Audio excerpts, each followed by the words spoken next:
সকালবেলা ঘুমাইতেছি, এমন সময় পুরো খাট কাঁপতেছে। আমি ভাবছি ভূমিকম্প হইতেছে। তাড়াতাড়ি উঠে দৌড় দিছি। একটু দূরে গিয়ে দেখি ভূমিকম্পটা শুধু আমার বিছানার উপরই হইতেছে। গিয়ে দেখি মোবাইলে কল আসছে। শালার মোবাইলটা ভাইব্রেশন মোড ছিল, আমার জানা ছিল না। মোবাইল হাতে নিয়ে দেখি তন্নির কল। কলটা রিসিভ করতেই বলতে শুরু করলো, এই কুত্তা, কল ধরিস না কেন? সরি রে, ঘুমিয়েছিলাম। এবার বল, এত সকাল সকাল কল দিলি কেন? আজকে একটু তাড়াতাড়ি ক্যাম্পাসে আসিস, তোদের একটা গুড নিউজ দিব। কি গুড নিউজ? সেটা ক্যাম্পাসে এলে দেখতে পারবি। আর সানি আয়মানকেও বলে দিস তাড়াতাড়ি আসার জন্য। আমি ফারিয়াকে বলে দিচ্ছি। আচ্ছা ঠিক আছে, এখন ফোন রাখ, ফ্রেশ হব। ওকে। টুট টুট টুট, কলটা কেটে দিল। আমি উঠে ফ্রেশ হতে চলে গেলাম। চলেন, ফ্রেশ হতে হতে আপনাদের পরিচয়টা দিয়ে দিই। আমি জুয়েল, আপাতত স্টুডেন্ট লাইফে আছি। একটু আগে যে কল করেছিল সে আমার বেস্ট ফ্রেন্ড তন্নি। ফ্রেশ হওয়া শেষ, নাস্তা করে ক্যাম্পাসে চলে গেলাম। গিয়ে দেখি আমি ছাড়া সবাই বসে আছে। আমি যাওয়ার পরপরই তন্নি রাগ লুক নিয়ে আমাকে বলল, কি রে হারামি, তোকে আজকে একটু তাড়াতাড়ি আসতে বললাম আর তুই আজকে দেরি করে আসলি। সরি রে, রাস্তায় অনেক জ্যাম ছিল। তোর জন্য সবসময় জ্যাম থাকে, আমরা রাস্তা দিয়ে আসি না। এই হারামখোর, তুই চুপ থাক, সবসময় শুধু চামচামি করস। আচ্ছা বাদ দে না, তখন তন্নি কি বলবি তাড়াতাড়ি বল, আমরা ক্লাসে চলে যাব। আজকে কোনো ক্লাস হবে না, আজকে আমরা একটা পার্টি দিব। দেখ, এখন এগুলো করার সময় নেই, অন্যদিন করব। আগে বল তোর কি কথা আছে। দোস্ত, আমার বিয়ে ঠিক হয়ে গেছে। ছেলে অনেক বড় ব্যবসায়ী, কালকে আমাকে রিং পরিয়ে দিয়ে গেছে। তন্নির কথা শুনে আমার মাথার উপর যেন আকাশ ভেঙে পড়ল। সেই কলেজ লাইফ থেকে তন্নিকে আমি অনেক ভালোবাসি, কিন্তু ফ্রেন্ডশিপ নষ্ট হয়ে যাওয়ার ভয়ে কখনো বলতে পারিনি। আমি চেয়েছিলাম আগে নিজে নিজের পায়ে দাঁড়াই, ভালো একটা চাকরি পাই, তারপর তন্নিকে আমার মনের কথা বলবো। কিন্তু এটা কি হলো? না, আমি কিছু ভাবতে পারছি না, আমার মাথা ব্যথা করতেছে।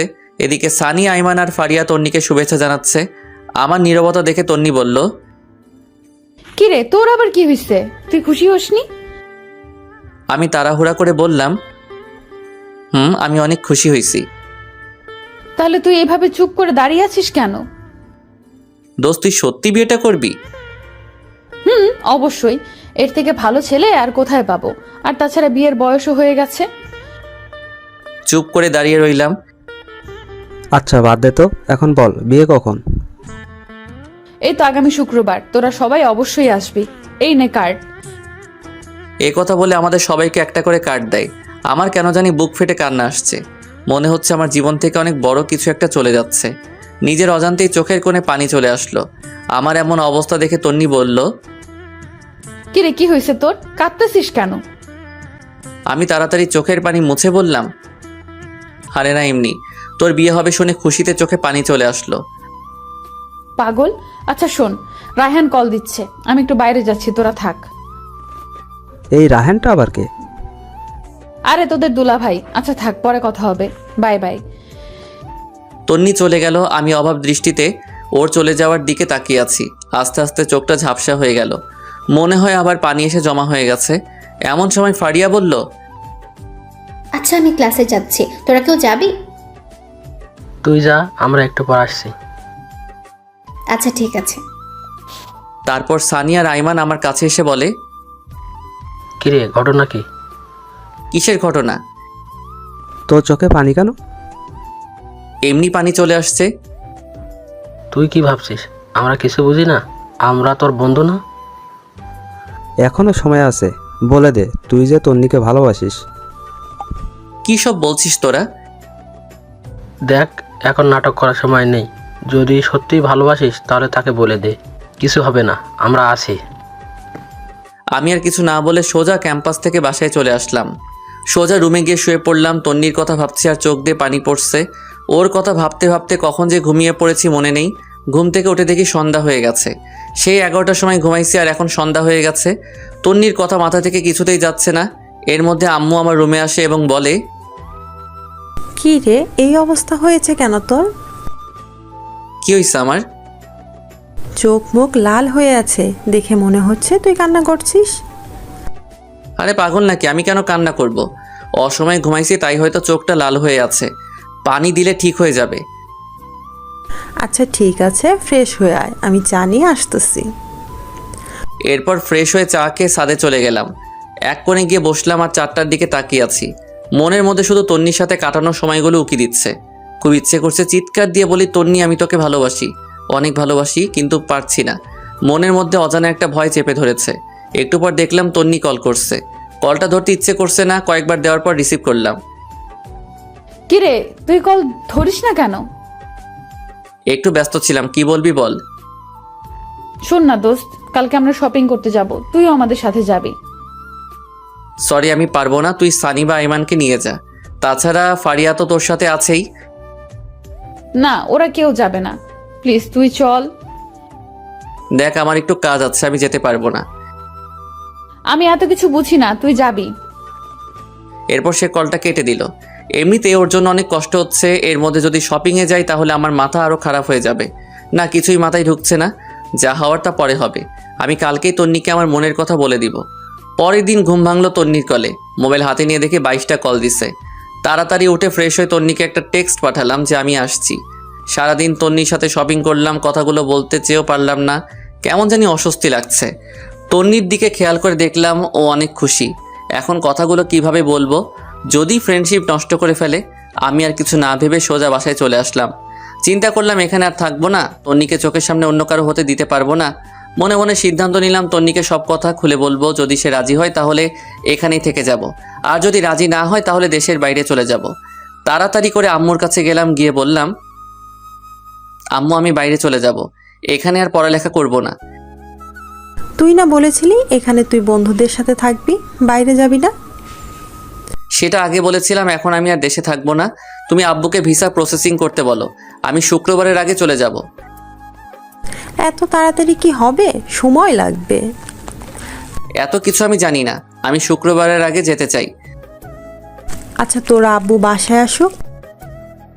আমি আর কিছু না বলে সোজা নিজের রুমে চলে গেলাম। বসে বসে ভাবতে লাগলাম তন্নিকে আমাকে মেনে নিবে, নাকি আমাদের বন্ধুত্বটাই নষ্ট করে দিবে। যেটা হবে হোক, আমি বলবই। এইভাবে 2 দিন চলে গেল। তন্নির বিয়ের তারিখটাও চলে আসলো।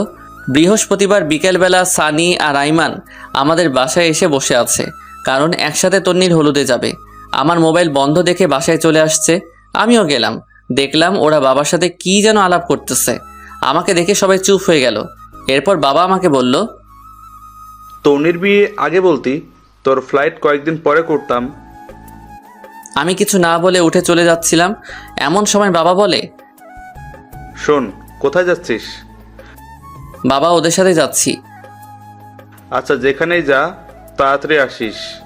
আজ রাত 9টায় তোর ফ্লাইট, কথাটা যেন মাথায় থাকে। সানি আর আইমান আমাদের কথা শুনে হা করে দাঁড়িয়ে আছে।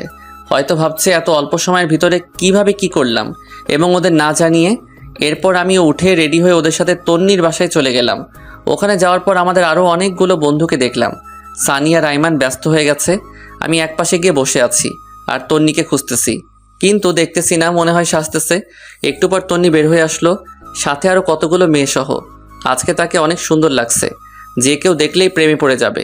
আমারও আর ব্যতিক্রম কিছু হলো না, ওর দিকে হা করে তাকিয়ে আছি। একটু পর তার ধাক্কায় বাস্তবে ফিরে এলাম। কিরে এইভাবে হা করে কি দেখছিস? কিছু না তন্নি, তোর সাথে আমার কিছু সিরিয়াস কথা আছে। কি কথা বল। এখানে না, ছাদে চল। এখন ছাদে যাব? আচ্ছা ঠিক আছে চল। তারপর আমি আর তন্নি ছাদে গেলাম। গিয়ে আমি চুপচাপ দাঁড়িয়ে রইলাম।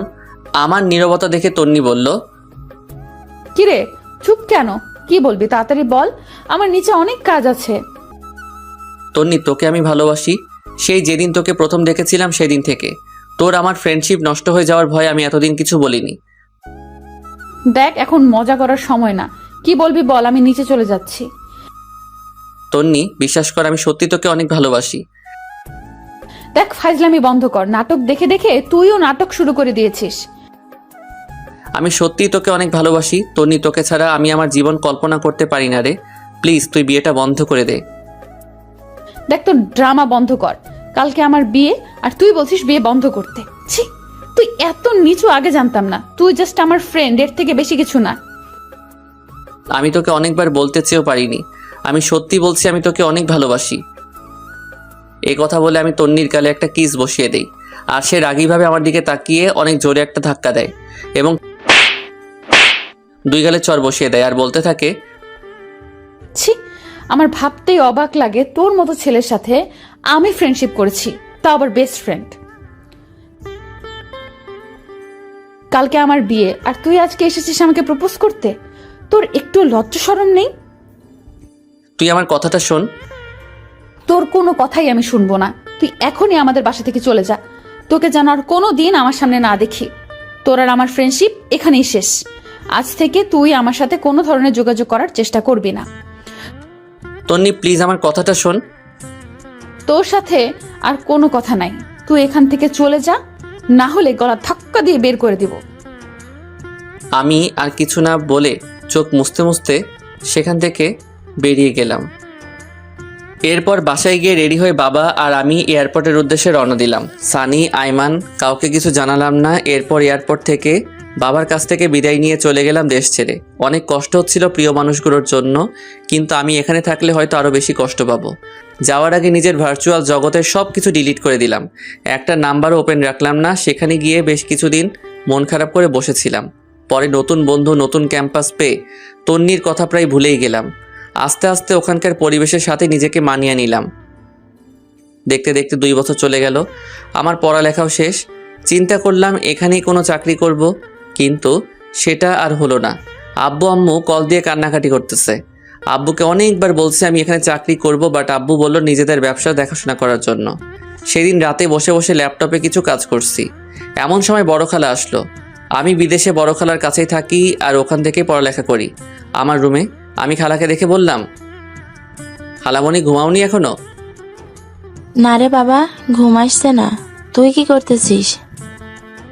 কিছু না খালামণি, একটু কাজ করতেছি। কিছু বলবে?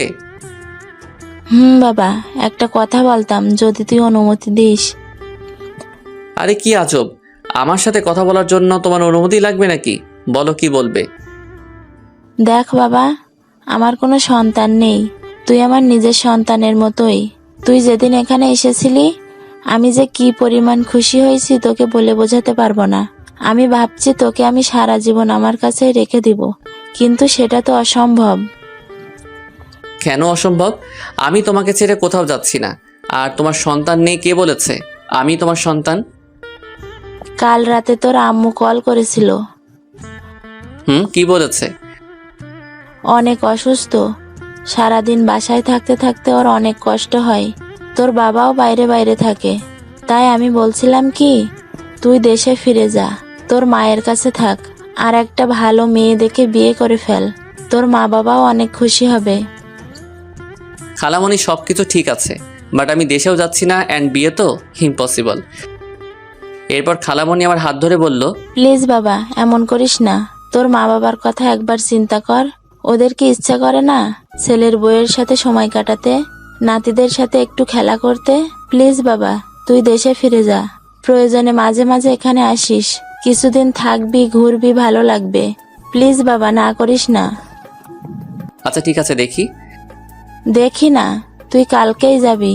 এই নে টিকিট। এই কথা বলে আমার হাতে একটা টিকিট ধরিয়ে দিল। আমি অবাক হয়ে জিজ্ঞেস করলাম, খালামণি এটা কখন করলে?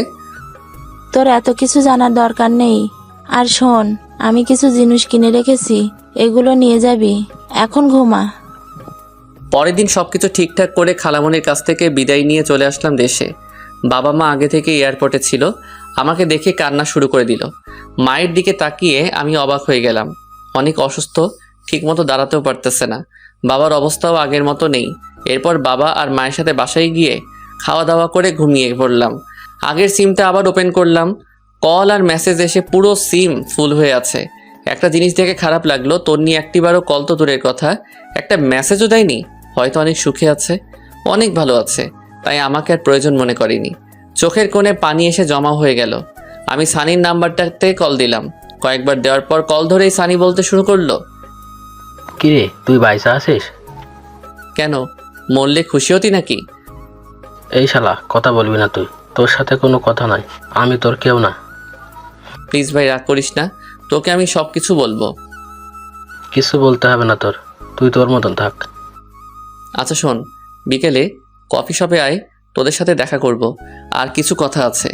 আইমান আর ফারিয়াকে একটু কষ্ট করে বলে দিস। আচ্ছা ঠিক আছে। এই কথা বলে কলটা কেটে দিলাম। বিকেলবেলা বের হয়ে কফি শপের দিকে রওনা দিলাম। রাস্তাঘাট সব কিছু কেমন যেন চেঞ্জ হয়ে গেছে। একটু পর কফি শপে গেলাম, গিয়ে দেখি সবাই বসে আছে। আজকেও আমার লেট হয়ে গেছে। আমাকে দেখেই ওরা দৌড় দিয়ে এসে জড়িয়ে ধরে ফেলে।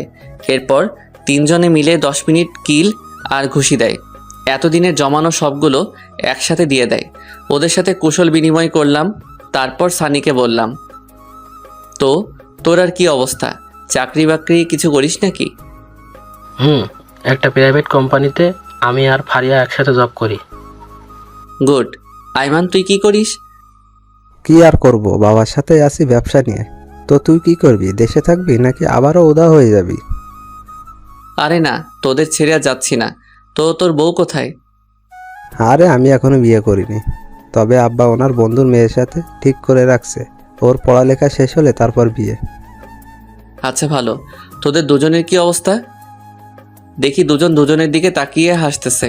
এরপর আইমান বলল, মামা ওরা নিজেরা সারাই ফেলছে। কি, তোরাও এই কাজ করলি? যাক, খুশি হলাম। সারা জীবন একসাথে ছিলি, এখনো থাকবি, ভালো হয়েছে। তো তুই কবে করছিস? আমার মতো ছেলেকে কে মেয়ে দিবে বল? ধুর, ফাজলামো করিস না। এই তন্নি কেমন আছে রে? মনে হয় অনেক সুখে আছে, তাই না? এ কথা শোনার পর ওরা তিনজন একে অপরের দিকে তাকাতে লাগলো। এরপর আইমান বলল, আসলে তন্নির বিয়ে হয়নি। মানে মস্করা করছিস তাই না? দেখ, জোকস এখন ভালো লাগে না। না রে, আইমান ঠিক বলেছে, ওর বিয়ে হয়নি। কি বলছিস তোরা? বিয়ে হয়নি কেন? তুই তো সেদিন চলে গেছিলি, তাহলে তুইও দেখতি কেন বিয়ে হয়নি। এত কথা না বলে বিয়ে কেন হয়নি সেটা বল। আসলে রাহান ছেলেটা অন্য একটা মেয়ের সাথে রিলেশন ছিল। বিয়ের দিন সে ওই মেয়েকে নিয়ে পালিয়ে যায়। তারপর আর কি, ওরা বিয়েটা ভেঙে দেয়। তন্নির বাবা ওদের হাতে পায়ে ধরেছিল, কিন্তু কোনো লাভ হয়নি। পরে আমরা তোকে অনেক খুঁজেছি, বাট তুই তো চলে গেলি। তন্নির বাবা আমাকে অনেক বলেছে তন্নিকে বিয়ে করার জন্য, বাট আমি করিনি তোর কথা ভেবে। পরে তুই বুঝবি আমি আর তন্নি চিট করে বিয়ে করেছি। আরে দূর, এসব কেন বলছিস? আমি কিছু বলতাম না, তুই বিয়েটা করে ফেলতি। না বন্ধু, সেটা হয় না। এরপর ফারিয়া বলল, সেই থেকে তন্নি পাথরের মতো হয়ে গেছে, ঠিক মতো খায় না, ক্যাম্পাসে যায় না, আমাদের সাথেও মিশে না, দরকার ছাড়া কোনো কথাই বলে না, সারাদিন জানলার গ্রিল ধরে দাঁড়িয়ে থাকে। ওর আর বিয়ের জন্য প্রপোজাল আসেনি? আসছে, বাট সে করবে না। আমাদের বিয়ের সময়ও এসে গিফটটা দিয়ে চলে গেছে। ও কি এখন এখানেই থাকে নাকি চলে গেছে? না, আগের বাসায় আছে। আমি একটু ওর সাথে কথা বলবো, তোরা যাবি আমার সাথে? আজকে তো সময় নেই, কালকে বিকালবেলা সবাই ফ্রি আছি, কালকে চল। আচ্ছা ঠিক আছে তাহলে। এরপর ওদের কাছ থেকে বিদায় নিয়ে বাসায় চলে আসলাম। শুয়ে শুয়ে চিন্তা করতেছি ওর বাবা মায়ের কাছে বিয়ের প্রস্তাব দিলে কেমন হয়। ইস, আমি যদি সেদিন থাকতাম, হয়তো এতদিনে আমাদের বাচ্চাও বড় হয়ে যেত। এসব ভাবতে ভাবতে ঘুমাই গেছি। পরের দিন আমরা চারজন ওদের বাসায় গেলাম। দরজার সামনে দাঁড়িয়ে কলিং বেলটা বাজালাম। একটু পর ওর মা এসে দরজা খুলে দেয়। আমাদের দেখে উনি অনেক খুশি হন। আমাকে দেখে বলে, আরে জুয়েল, তুই কোথা থেকে আসলে? এতদিন কোথায় ছিলি বাবা? আন্টি, আমি তো দেশে ছিলাম না। ও আচ্ছা, এই দাঁড়িয়ে কেন আছো? আসো, ভিতরে আসো। এরপর আমরা সবাই ভিতরে গেলাম। অনেক বসে আন্টির সাথে গল্প করলাম, কিন্তু তন্নিকে কোথাও দেখছি না। আমি ফারিয়াকে ইশারায় বললাম তন্নিকে দেখতে। সে উঠে তন্নির রুমে গেল, গিয়ে অনেকক্ষণ পর আসলো। তারপর আমি বললাম, কি রে, ও বাসায় নেই? আছে ভেতরে। এখানে নাকি আসবে না, তুই কথা বলে ভেতরে যা। এরপর আমি উঠে ভিতরে গেলাম, গিয়ে দেখলাম ও জানালার গ্রিল ধরে দাঁড়িয়ে আছে। আমি অনেকক্ষণ গিয়ে পেছনে দাঁড়িয়ে রইলাম। কেমন জানি নার্ভাস লাগছে, কিন্তু ওর কোনো নড়াচড়া নাই। তারপর আমি একটা কাশি দিলাম, দেখলাম পেছনে তাকালো। এরপর সে বলল, কিরে, কখন আসছিস? এই তো কিছুক্ষণ হলো। কেমন আছিস তুই? ভালো। তুই এখানে কেন আসছিস? কথাটা শুনে অনেক খারাপ লাগলো। এতদিন পর দেখা হলো, অথচ আমি কেমন আছি সেটা জিজ্ঞেস না করে উল্টো আমাকে বলে কেন আসছি। এরপর আমি বললাম, এখনো রাগ করে আছিস? সেদিনের জন্য আমি অনেক সরি। আমি কারোর উপর রাগ করি না, সেই অধিকার আমার নেই। এতদিন কোথায় ছিলি? বাইরে। তো এখন এখানে কেন আসছিস? তোকে দেখতে। দেখা হয়ে গেল, এখন যা। কেন, তোর কি বিরক্ত লাগছে নাকি? তুই রুম থেকে বের হলে আমি খুশি হব। প্লিজ এখান থেকে যা। আমি আর কিছু না বলে সোজা চলে আসলাম, একরকম অপমানিত হয়ে। এরপর আন্টি নাস্তা নিয়ে আসলো। আমরা নাস্তা খেতে খেতে কথা বলছি। এরপর আমি আন্টিকে বললাম, আন্টি একটা কথা বলতাম যদি কিছু মনে না করেন। বাবা বলো। আন্টি, আমি তন্নিকে বিয়ে করতে চাই। আমার কথা শুনে আইমান, সানি আর ফারিয়া অবাক হয়ে আমার দিকে তাকিয়ে রইল। আন্টি বলল, কিন্তু বাবা, তোমার মা বাবা কি রাজি হবে? আর তনির তো বিয়ে করার কোনো ইচ্ছে নেই বলছে। আন্টি, আমার মা বাবা আমার উপর কোনো কথা বলবে না। আপনি যদি রাজি থাকেন আমি তন্নিকে বিয়ে করব। বাবা ঠিক আছে, কিন্তু তনি। আন্টি, বিয়ের পর সব কিছু ঠিক হয়ে যাবে।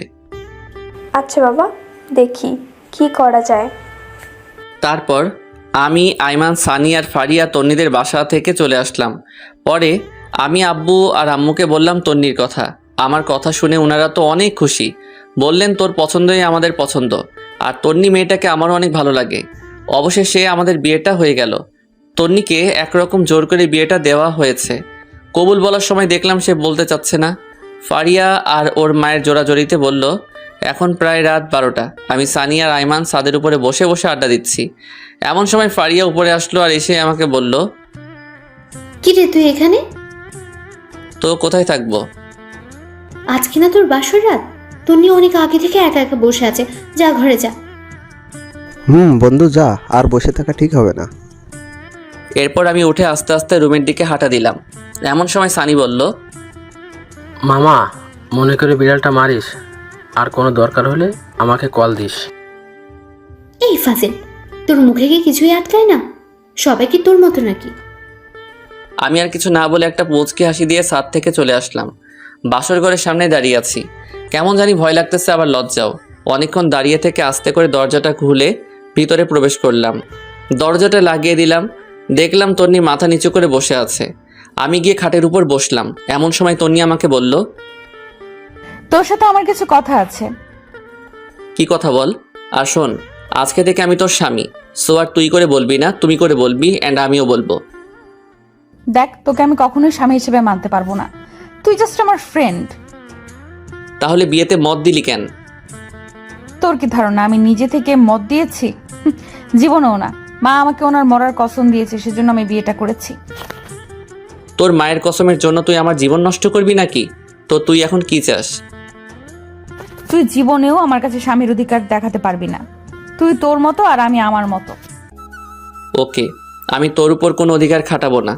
অন্তত আমার মা বাবার সামনে একটু নাটক করিস, না হলে ওনারা অনেক কষ্ট পাবে। চেষ্টা করব। আমি আর কিছু না বলে খাটে ঘুমাতে যাব। এমন সময় তন্নি আবারও চিৎকার দিয়ে উঠে আর আমাকে বলে, কি করছিস তুই?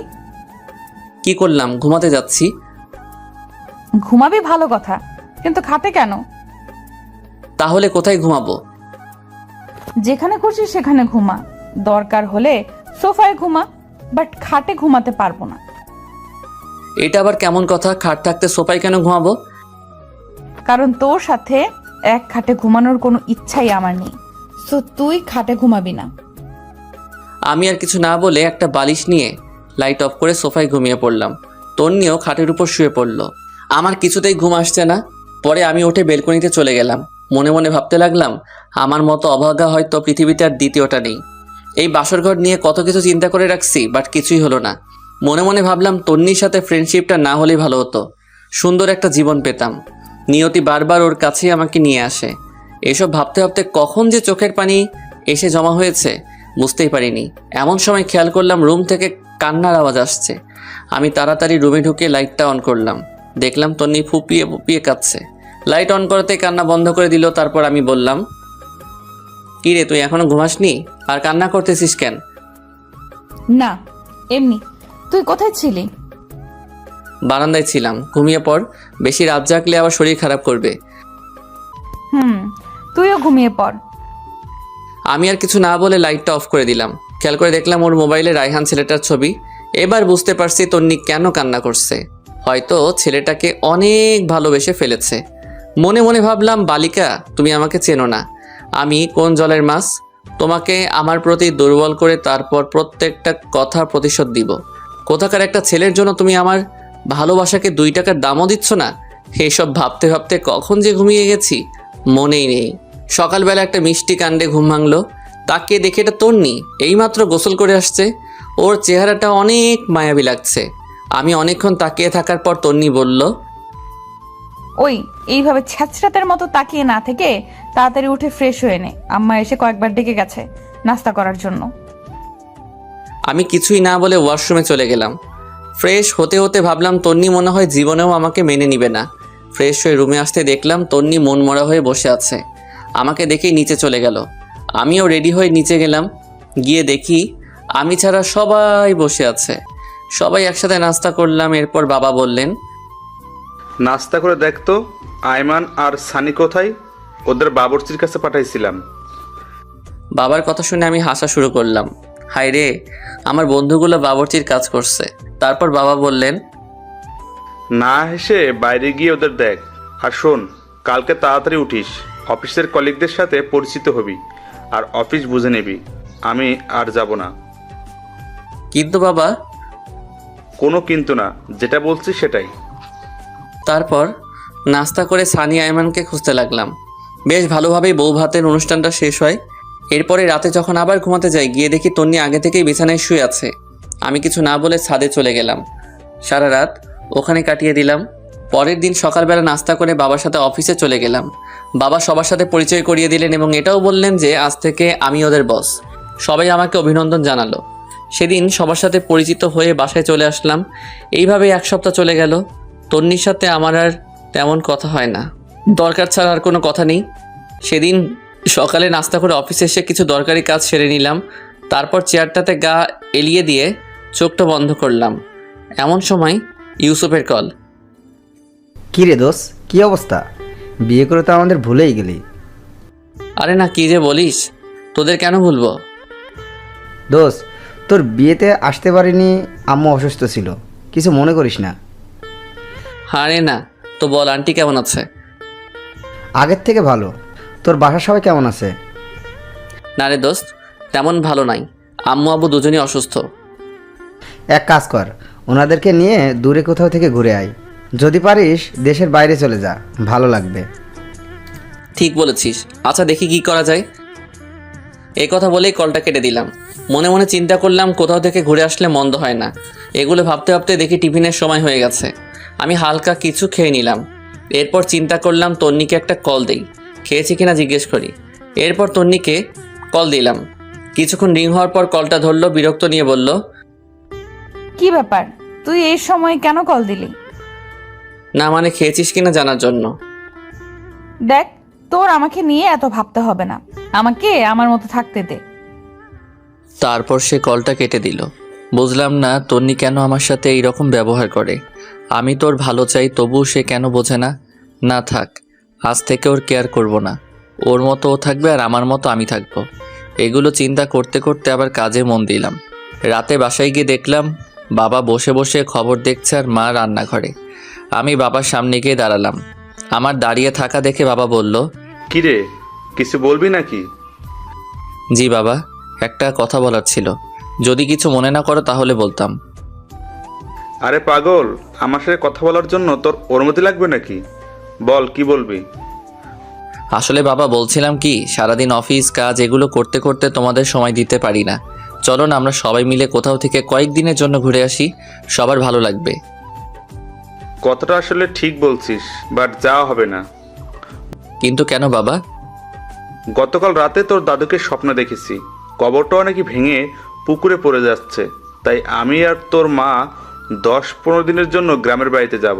কয়েকজন হুজুর আর এতিমদের খাওয়ার ব্যবস্থা করব। যদি সুযোগ পাই কবরের চারপাশে দেয়াল করে আসব। ও আচ্ছা, তাহলে তোমরা গ্রামেই যাও, ভালো লাগবে। এই কথা বলে আমি রুমের দিকে চলে যাচ্ছি। এমন সময় আবার বাবা ডাক দেয়।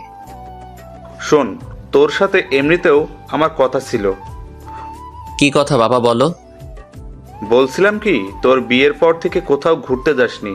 তন্নিও একা একা বাসায় বসে থাকে, তাই আমি বলছিলাম তন্নিকে নিয়ে তুই ঘুরে আয়। না বাবা, তোমরা না গেলে আমরাও যাব না। আরে পাগল, আমরা যে কয়েকদিন গ্রামে বাড়িতে আসি সে কয়দিন তোরাও ঘুরে আয়, ভালো লাগবে। কিন্তু বাবা অফিস। আমি ম্যানেজারকে বলে দিয়েছি, সে দেখবে। আর শোন, তোর বড় খালার ওখানে চলে যা, তুই গেলে উনিও খুশি হবে। ওনার সাথে কথা বলে আমি সব কিছু ঠিক করে রেখেছি। তোর মায়ের কাছে ওদের দুজনের টিকিট রেখে দিয়েছি। বাবা এগুলো আবার কখন করলে? এত কিছু তোর জানার দরকার নেই, পরশুদিন ফ্লাইট। আমি আর কিছু না বলে হালকা একটা হাসি দিয়ে বাবার সামনে থেকে রুমে চলে গেলাম। মনে মনে ভাবতে লাগলাম, তন্নি কি রাজি হবে? যেই মেয়ে বিয়ের দিন রাতে আমাকে বলে স্বামী হিসেবে মানে না, সে কি রাজি হবে আমার সাথে হানিমুনে বাইরে ঘুরতে যেতে? ধুর, যা হওয়ার তা পরে হবে। আগে কিছু খেয়ে নিই, অনেক ক্ষুধা লাগছে। তারপর হালকা নাস্তা করে নিলাম, কিন্তু তন্নিকে দেখছি না কোথাও। রান্নাঘরে গেলাম, সেখানেও নেই। আম্মুকে জিজ্ঞেস করলাম, আম্মু তন্নিকে দেখছি না যে, ও কোথায় গেছে? তন্নি একটু ওর বাবার বাড়ি গেছে। আমিও আর না করিনি, সারাদিন বাসায় বসে থাকে। বাইরে থেকে ঘুরে আসলে মনটা একটু হালকা হবে। আর আমি তন্নিকে বলে দিয়েছি তুইও আজকে ওদের বাসায় যাবি, আর রাতটাও ওখানেই কাটাবি। সকাল হলে তন্নিকে নিয়ে বাসায় চলে আসবি। ধুর, আমি গিয়ে কি করব? এই তুই কি পাগল? মেয়েটা একা একা ওখানে গেছে, আর যদি একা একা আসতে হয় তাহলে ওদের বাসায় সবাই কি ভাববে? আচ্ছা, আমি সকালে গিয়ে নিয়ে আসব। সকালে মানে? এখন যাবি তুই? যা, রেডি হয়ে যা। কি আর করা, রেডি হয়ে ওদের বাসার দিকে রওনা দিলাম। তন্নিককে অনেকবার কল দিলাম, কিন্তু সে কল ধরছে না। তারপর আমি, আইমান আর সানির সাথে চ্যাটিং করতে করতে ওদের বাসার সামনে চলে গেলাম। গাড়ি থেকে নেমে ওদের বাসার সামনে গিয়ে দাঁড়ালাম। তখন প্রায় 9টা বেজে গেছে। তারপর ভিতরে গেলাম। আমাকে দেখে শ্বশুর শাশুড়ি অনেক খুশি হলেন। তাদের সাথে অনেকক্ষণ কথা বলে নিলাম। এরপর শাশুড়ি আম্মা বললেন, যাও বাবা, রুমে যাও। তন্নি রুমে আছে, ওখানে গিয়ে ফ্রেশ হয়ে নিচে আসো, আমি খাবার রেডি করছি। আচ্ছা ঠিক আছে। এই কথা বলে আমি তন্নির রুমের দিকে হাঁটা দিলাম। ওর দরজার সামনে গিয়ে শুনতে পাই ওর রুম থেকে অনেক জোরে হাসির শব্দ আসছে। সবার থেকে ওর হাসিটা আলাদা, অনেক দিন পর সে হাসছে। আমি বাইরে থেকে উকি দিয়ে দেখলাম ওর কয়েকজন কাজিন সেখানে বসে ওর সাথে গল্প করছে। তাদের মধ্যে একজন আমাকে দেখে ফেলে, তারপর বলে, আরে দুলা ভাই, আপনি আসছেন? আমরা আপনার কথাই বলছিলাম। আসুন, ভিতরে আসুন। তারপর আমি ভিতরে গিয়ে অনেকক্ষণ ওদের সাথে গল্প করলাম। তারপর ওরা সবাই চলে গেল। তখন তন্নি আমাকে বলল, তুই এখানে কেন আসছিস? মানে কি? তোর বাসায় আসার জন্য মনে হয় আমার ঠেকা পড়ছে। আম্মুই আমাকে আসতে বলেছে। তন্নি মুখে একটা বিরক্ত নিয়ে কিছু একটা বলতে যাবে, এমন সময় শাশুড়ি এসে আমাদের ডেকে নিয়ে গেলেন খাওয়ার জন্য। আমি আর কিছু না বলে সোজা খেতে চলে গেলাম। খাবারের টেবিলে বসে তো অবাক, এ তো খাবার আসলে শ্বশুরবাড়ির রসের হাঁড়ি। সবগুলো খাবারই আমার পছন্দের। এরপর খাওয়া দাওয়া সেরে আমি রুমে এসে বিছানায় শুয়ে পড়লাম। কিছুক্ষণ পর তন্নি রুমে আসলো আর এসে চেঁচামেচি শুরু করে দিল। কিরে, তুই বিছানায় শুয়েছিস কেন? তো কোথায় শুব? তোর রুমে তো সোফাও নেই। সোফা নেই তো কি হয়েছে, ফ্লোর আছে না, ফ্লোরে শুয়ে পড়। মানে? ফ্লোরে শুয়ে পড়বো মানে? এত মানে টানে বুঝি না। আমি তোর সাথে এক বিছানায় ঘুমাতে পারবো না। কেন ঘুমাতে পারবি না? শোন, বিয়েটা যেভাবেই হোক, এখন আমি তোর স্বামী, আর তোর ভয়ের কিছু নেই। আমি তোকে কিছু করব না। সেটাও যদি না হয় তাহলে তুই নিজেই ফ্লোরে শুয়ে পড়। ফ্লোরে আমার ঘুম আসে না। আমার সম্ভব বিরক্ত লাগছে মেয়েটার কর্মকাণ্ড দেখে। ইচ্ছা করছে কানের নিচে 2টা দিয়ে দেই। এরপর সে আবার বলতে শুরু করলো, এই শোন, এটা আমার রুম, সো বিছানাও আমার বিছানায় আমি ঘুমাবো। তো কি হয়েছে? ভুলে গেছিস এতদিন আমার বিছানায় ছিলি আর আমি সোফায় ছিলাম? আমি নিজের ইচ্ছায় ঘুমাইনি, তুই তো বললি আমাকে বিছানায় ঘুমাতে। ধুর, এই ফালতুর সাথে কথা বলে পারা যাবে না। তাই আমি নিজেই ফ্লোরে শুয়ে পড়লাম। শুয়ে শুয়ে ভাবতেছি, তন্নি যদি কালকে আমাদের বাসায় যাওয়ার পর শুনে যে আমি হানিমুনের ব্যবস্থা করে আসছি, তখন কি করবে? এগুলো ভাবতে ভাবতে দেখলাম ফকিন্নি খুব আরাম করে ঘুমিয়ে আছে। মনে মনে বললাম, তন্নি তুই হয়তো জানিস না আমি কি জিনিস। তোরে আমি এমন সোজা করব যে তুই আমাকে ছাড়া কিছুই বুঝবি না। এসব ভাবতে ভাবতে কখন যে ঘুমিয়ে পড়েছি নিজেও জানি না। খুব সকালবেলা ঘুমটা ভেঙে গেল। ঘুম থেকে উঠতে যাব এমন সময় দেখি পুরো পিঠটা ব্যথা করতেছে। করারও কথা। সারা রাত ফ্লোরে ছিলাম, তাই একটু বেশি ব্যথা করছে। খাটের দিকে তাকিয়ে তন্নি খুব আরামে ঘুমিয়ে আছে। ঘুমন্ত অবস্থায় ওকে একদম বাচ্চাদের মতো লাগছে, মুখটা অনেক মায়াবী লাগছে। আমি অনেকক্ষণ তাকিয়ে রইলাম। একটু পরে দেখলাম ওর কতগুলো চুল উড়ে এসে মুখটা ঘুরে রাখছে। ইচ্ছে করছে চুলগুলোকে আলতো করে আবার পেছনে সরিয়ে দেই। বিয়ের পর থেকে এখনো পর্যন্ত তন্নিকে টাচও করিনি। এখন খুব ইচ্ছা করছে ওর মায়াবী মুখটা একটু হাত বুলিয়ে দিতে, কিন্তু যদি জেগে যায় তাহলে আমার 12টা বাজাবে। কিন্তু নিজের ইচ্ছেটাকে আর কন্ট্রোল করতে পারলাম না। ওর মুখের চুলগুলো আস্তে আস্তে সরাতে লাগলাম। হঠাৎ করেই তন্নির ঘুম ভেঙে যায় আর আমাকে ওর এত কাছে দেখে চিৎকার দিয়ে ওঠে এবং সাথে সাথে আমার মুখে ঠাস ঠাস 2টা চড় বসিয়ে দেয়। তারপর রেগে চোখ মুখ লাল করে আমাকে বলতে লাগলো, ছি, তুই এত নোংরা! আমি তো তোকে ভালো মানুষ ভাবছিলাম, কিন্তু তুই যে এত নিম্নমানের আমি তো জানতাম না। তোর সাথে কথা বলতেই আমার রাগ হচ্ছে। তুই ভুল ভাবতেছিস, আমার কথা শোন। তোর কোনো কথাই আমি শুনবো না। এমন সময় তন্নির আম্মু এসে আমাদের ডাক দেয় এবং বলে তাড়াতাড়ি নিচে যেতে, নাস্তা রেডি। তারপর আমি আর কিছু না বলে ওয়াশরুমে চলে যাই।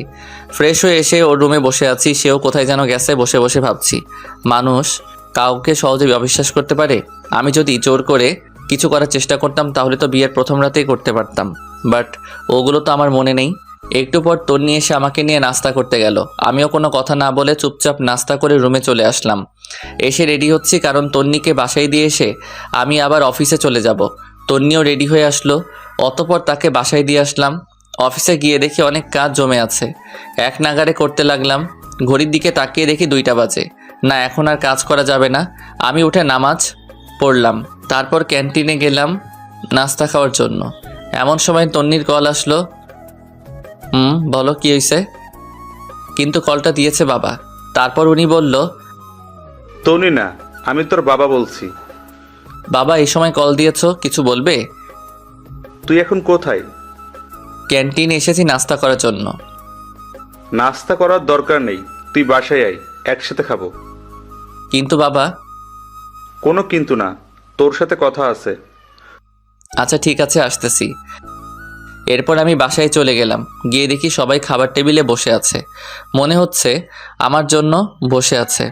আমি গিয়ে মায়ের পাশে বসলাম। খাওয়া দাওয়া শুরু হলো। একসময় বাবা বলল, তোকে যে বলেছিলাম আমরা গ্রামের বাড়ি যাব, মনে আছে তোর? তোর দাদা দাদুর কবর পাকা করব। আছে, কিন্তু কিন্তু কি? আমি কোথাও যেতে পারবো না। আরে তুই আমাদের সাথে যাবি কেন?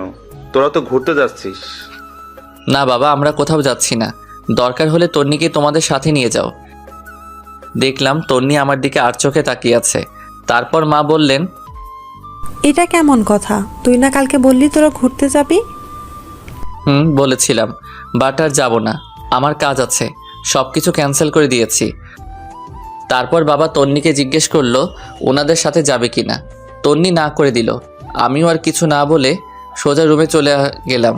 বিকেলবেলা আর অফিসে গেলাম না। সেই দিন বিকেলবেলা সানি আর আইমানের সাথে আড্ডা দিলাম অনেকক্ষণ। এর মধ্যে আইমান আমাকে বলল, এই জুয়েল, তন্নি কি তোকে মেনে নিয়েছে নাকি এখনও পাগলামি করে? আমি টেনশনে পড়ে গেলাম। সত্যি বলবো নাকি মিথ্যা বলবো চিন্তা করতেছি। আর চুপ করে থাকা দেখে সানি বলল, আমরা সব জানি, তবুও তোর মুখ থেকে শুনতে চাই। তাহলে আমরা নিজেরা কিছু করে সব কিছু ঠিকঠাক করতে পারবো মনে হয়। সানি আর আইমানের কথা শুনে একটু শান্তি লাগলো। আসলে বন্ধু ছাড়া কোনো কিছু হয় না। তারপর আমি পুরো ঘটনাগুলো ওদের দুজনকে বললাম। তারপর আমি সানিকে বললাম, এই সানি, ফারিয়াও তো আমাদের বন্ধু, বাট তুই যে ওকে বিয়ে করেছিস, সে কি তোর সাথে এমন করে? আরে না, ও আমার অনেক কেয়ার করে। আরে সানি তো বাসর রাতেই বিড়াল মেরে ফেলেছে। এ কথা বলে সবাই হাসাহাসি শুরু করলাম। একটু পর আইমান আমাকে বলল, জুয়েল শোন, একটা বুদ্ধি দেই, আমার ধারণা 100% কাজ দিবে। আরে তাড়াতাড়ি বল।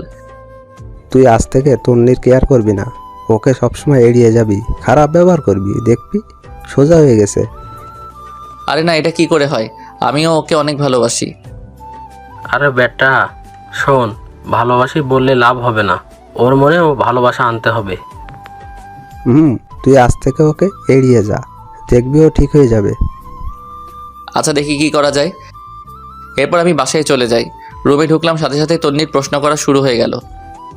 কোথায় ছিলি এতক্ষণ? অফিসে ছিলাম। অফিস কি 12টা পর্যন্ত হয় নাকি? সেটা তো না জানলেও চলবে। আর আমি কি করব না করব, কোথায় যাব নাকি যাব না, সেটা তোকে বলতে হবে নাকি? আমাকে বলতে হবে না, এত রাত পর্যন্ত জেগে থাকতে আমি পারবো না। তোকে জেগে থাকতে কেউ বলেছে নাকি? তুই ঘুমা। তুই আমার সাথে এইভাবে কথা বলতেছিস কেন? কিভাবে বলছি? সারাদিন অফিস করছি, বিরক্ত লাগছে, যা। ও, এখন তো বিরক্ত লাগবে তাই না? চুপ করবি নাকি কানের নিচে 2টা দিব? কি, তুই আমাকে মারবি? তোকে মারতে কি কারো পারমিশন লাগবে নাকি? চুপ কর, নইলে লাথি দিয়ে রুম থেকে বাহির করব। দেখলাম তন্নি চোখ মুখ লাল করে শুয়ে পড়ল। মনে মনে আইমানকে ধন্যবাদ দিলাম। আসলে আপনারা যেমনটা দেখছেন বাস্তবে আমি তেমন নই। এই ব্যবহারের মাধ্যমে যদি তন্নি ভালো হয় সেই জন্যই এমন করতেছি। আমিও আর কিছু না বলে লাইট অফ করে দিয়ে সোফায় শুয়ে পড়লাম। সকালে ঘুম থেকে উঠে দেখলাম তন্নি বিছানায় নেই। আমি ফ্রেশ হয়ে নিচে গেলাম, দেখলাম তন্নি আব্বু আম্মুর ব্যাগ আর জিনিসগুলো রেডি করে দিচ্ছে। আমি যাওয়ার পর সবাই নাস্তা করতে বসলাম। মা বললেন, শোন, একটা কথা বলতাম। বলো। আমরা যাওয়ার পর তন্নি একটু ওর বাবার বাড়ি যাবে, তুই একটু দিয়ে আসিস। আমার সময় নেই, যে যাওয়ার সে একাই যাবে। আর বাপের বাড়ি থেকে কালকেই তো আসলো। আমরা যাওয়ার পর বাসায় তো কেউ থাকবে না, তুই থাকবি অফিসে, তাই বললাম। দেখো, এত কিছু আমি বুঝি না, ও গেলে একাই যাবে। আর কিছু না বলে নাস্তা করে উঠে গেলাম। তারপর বাবা মাকে আমি বাস স্টপে দিয়ে আসলাম। বাসায় এসে দেখি তন্নি নেই, কল দিলাম ধরতেছে না। আমি ওর কল না দিয়ে রেডি হয়ে অফিসে চলে গেলাম। দুপুরবেলা ক্যান্টিনে খাবার খেতে গেলাম। বাবা মাকে কল দিয়ে জিজ্ঞেস করলাম কত দূর গেছে। অনেকক্ষণ কথাবার্তা বলে কল কেটে দিলাম। হঠাৎ করে তন্নির কথা মনে পড়লো। আমি এবার তন্নিকে কল না দিয়ে শাশুড়িকে কল দিলাম। হ্যালো, আসসালামু আলাইকুম। ওয়ালাইকুম আসসালাম। বাবা, কেমন আছো? আসি ভালো, আপনারা সবাই কেমন আছেন? আছি সবাই ভালো। খাওয়া দাওয়া করছেন? তন্নি খেয়েছে? এই তো আমরা করতেছি, তুমি করছো? জি, নাস্তা করতেছি। অফিস শেষে আমাদের ওখানে চলে আসিও, তোমার আব্বু আম্মুর সাথে আমার কথা হয়েছে। কিন্তু কোনো কিন্তু না, আমি বলছি তুমি চলে আসিও। আচ্ছা ঠিক আছে। কলটা কেটে দিলাম। তারপর সানি আর আইমানকে কল দিলাম। সব কিছু বললাম, ওরাও বলতেছে চালিয়ে যাওয়ার জন্য। রাত প্রায় 8টা। আমি ওদের বাসার সামনে গেলাম। তন্নিকে কল দিব চিন্তা করলাম, কিন্তু দিলাম না। কলিং বেল দেওয়ার সাথে সাথে তন্নি এসে দরজা খুলে দিয়ে গেছে। মনে হয় আমার জন্যই ওয়েট করতেছিল। আমি শ্বশুর শাশুড়ির সাথে কথা বলে তন্নির রুমে গেলাম। আমার সাথে কোনো কথা বলতেছে না।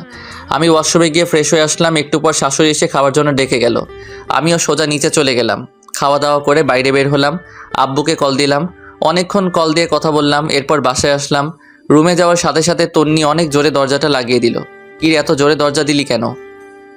তুই এখানে কেন আসছিস? মানে কি? তোর মাই তো বলল। মা বললে আসতে হবে নাকি? দেখ, বেশি কথা বলবি না, তোরে দেখলে আমার রাগ হয়। যা শুয়ে পড়। তুই আমার রুম থেকে বের হ। তুই কি আমাকে অপমান করছিস? ধরে নে তাই, তুই আমার রুমে থাকতে পারবি না। ভুলে গেছিস সবসময় আমার রুমেই থাকিস অ্যান্ড আমার খাটে? তুই কি যাবি নাকি গলা ধাক্কা দিব? আমি আর কিছু না বলে বের হয়ে গেলাম। চিন্তা করলাম নিজের বাসায় চলে যাব, কিন্তু এত রাতে যাওয়া রিস্কি হয়ে যাবে। তাছাড়া শ্বশুর শাশুড়িও খারাপ মনে করবে। আর কিছু চিন্তা না করে সোজা নিচে চলে গেলাম। অনেকক্ষণ হাঁটাহাঁটি করলাম, সময় যাচ্ছে না কিছুতেই। তারপর গিয়ে গেস্ট রুমের সোফায় গিয়ে শুয়ে পড়লাম। সকালবেলা শাশুড়ির ডাকে ঘুম ভাঙলো। আমাকে সোফায় দেখে উনি বলল, এই কি বাবা, তুমি সোফায় কেন ঘুমিয়েছো? রুমে যাওনি? আমি কিছু বলতে যাব এমন সময় তন্নি কোথায় থেকে তার আম্মুকে বলে, আম্মু, তোমার জামাই কি করেছে জানো? কি করেছে? কাল রাতে আমাকে গান শোনানোর জন্য বলেছিলাম, সে শোনায়নি, তাই শাস্তি দিয়েছি যে আমার সাথে আজকে ঘুমাতে পারবে না।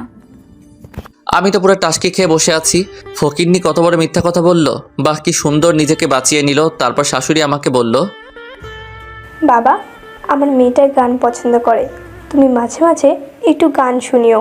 আর তুইও সামান্য একটা গানের জন্য বুঝি কেউ রুমে থাকতে দেয়? আমি দুঃখ ভারাক্রান্ত একটা হাসি দিয়ে ওয়াশরুমে গিয়ে ফ্রেশ হয়ে নাস্তা করে অফিসে চলে গেলাম। একটু পর আমাদের অফিসের একটা কলিগ আমার রুমের সামনে আসলো। হ্যালো স্যার, আসতে পারি? আরে আদিবা, আসো আসো। Thanks sir. কিছু বলবে? বলছিলাম কি স্যার, আগামী সপ্তাহে আমি একটু বাড়ি যাব, আমার চাচাতো ভাইয়ের বিয়ে। ও আচ্ছা, ছুটি লাগবে এই তো? জি স্যার। কতদিন লাগবে?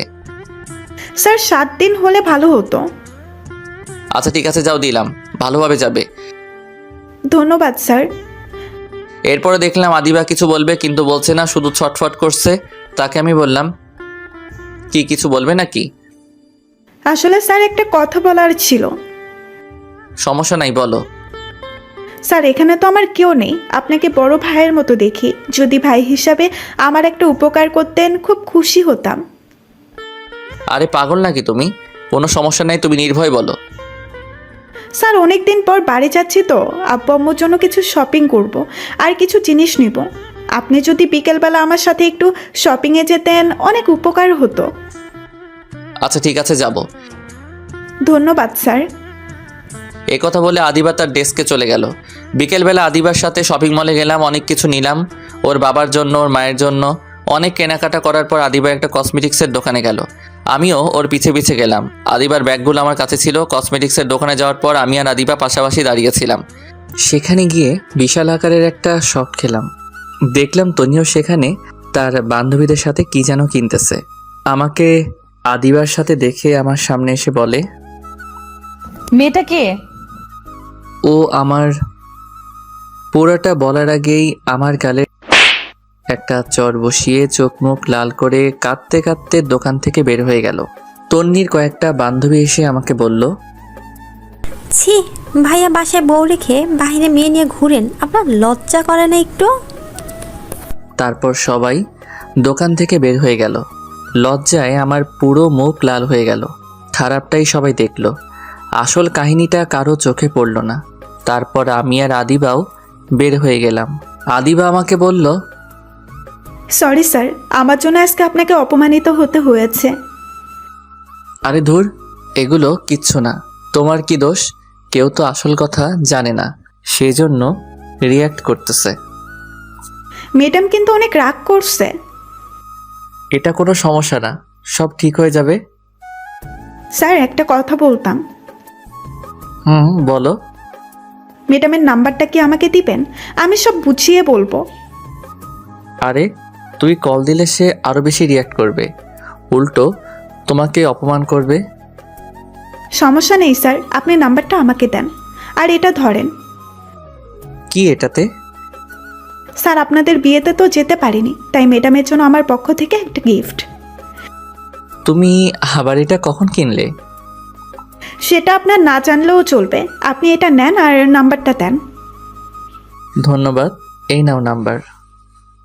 তারপর আমি নাম্বারটা দিয়ে দিলাম। গিফটটা নিয়ে আদিবাকে একটা রিকশায় উঠিয়ে দিয়ে আমি বাসায় চলে আসলাম। এসে গিফটটা খুলে দেখলাম একটা নীল শাড়ি, অনেক সুন্দর, তন্নিকে অসাধারণ লাগবে।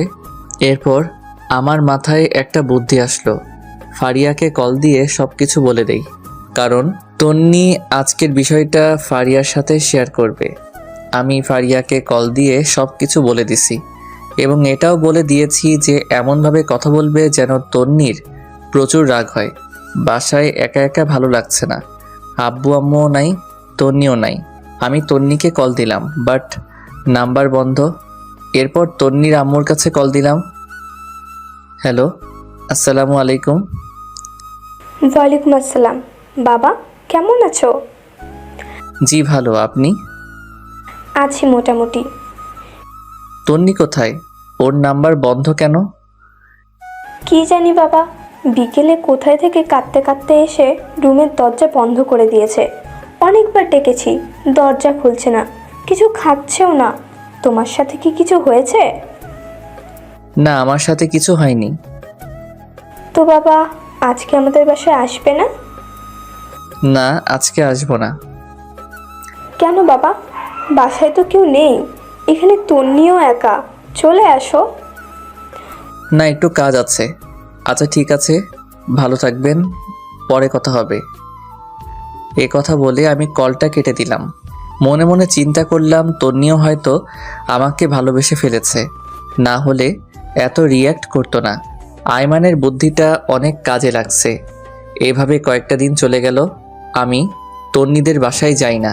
মাঝে মাঝে ওর মায়ের সাথে একটু একটু কথা হয়। প্রায় 10 দিন পর ওর মা আমাকে কল দেয়, তখন আমি অফিসে ছিলাম। হ্যালো, আসসালামু আলাইকুম। ওয়ালাইকুম আসসালাম। বাবা কেমন আছো? ভালো, আপনারা?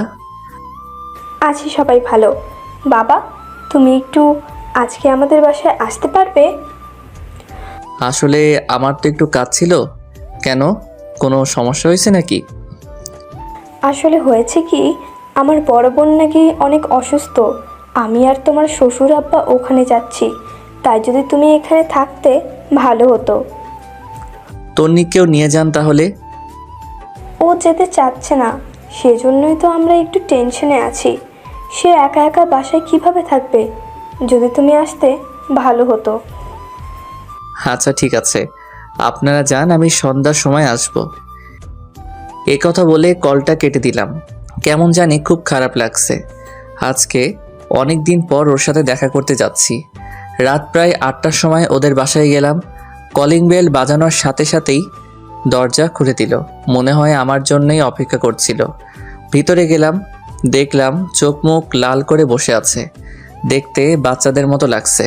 তারপর আমি বললাম, কেমন আছিস? তুই এখানে কেন আসছিস? আম্মা বলেছে তাই। লজ্জা করে না অন্য মেয়েদের সাথে ঘুরে এখন আসতে? সেটা আমার ব্যাপার, আমি তো তোর কেউ না। আমাকে নিয়ে তোর এত মাথা ব্যথা কেন?